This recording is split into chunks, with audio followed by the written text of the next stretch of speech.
السلام علیکم ورحمۃ اللہ وبرکاتہ۔ امید کرتا ہوں تمام دوست خیر و عافیت سے ہوں گے۔ آج ہم اس ٹاپک کو کور کریں گے نوکیا 225 کا، جس کا ہم آج فارمیٹڈ کوڈ یا ہارڈ ریسیٹ کرنے کا طریقہ سیکھیں گے۔ تو آپ سے ایک چھوٹی سی گزارش ہوتی ہے کہ آپ کو میری ویڈیو اچھی لگے تو میرے چینل کو سبسکرائب اور میری ویڈیو کو شیئر اور لائک اور کمنٹس لازمی کیا کریں، تاکہ آنے والی لیٹسٹ اور فارمیٹڈ ویڈیو آپ کو جلد از جلد پہنچ سکے۔ تو چلتے ہیں ویڈیو کی طرف۔ تو موبائل کو آپ نے اوپن کر لینا ہے، بیٹری ریموو کر کے اوپن کر لینا ہے۔ اس کے بعد آپ نے ایک کوڈ ڈائل کر دینا ہے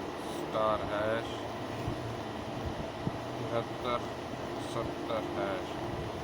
تو یہ فیکٹری ریسیٹ سیٹنگ آ جائے گی، اس کو آپ نے اوپن کر لینا ہے اور 1 2 3 4 5 کوڈ دے دینا ہے۔ اس طرح سے یہ فارمیٹڈ کوڈ ہارڈ ریسیٹ ہو جائے گا۔ جو بھی آپ کی سیٹنگ ہوگی، آپ کی کال آ رہی ہے نہیں آ رہی ہے، کوئی بھی مسئلہ ہے، یہ آپ کا حل ہو جائے گا۔ تو شکریہ، اللہ حافظ۔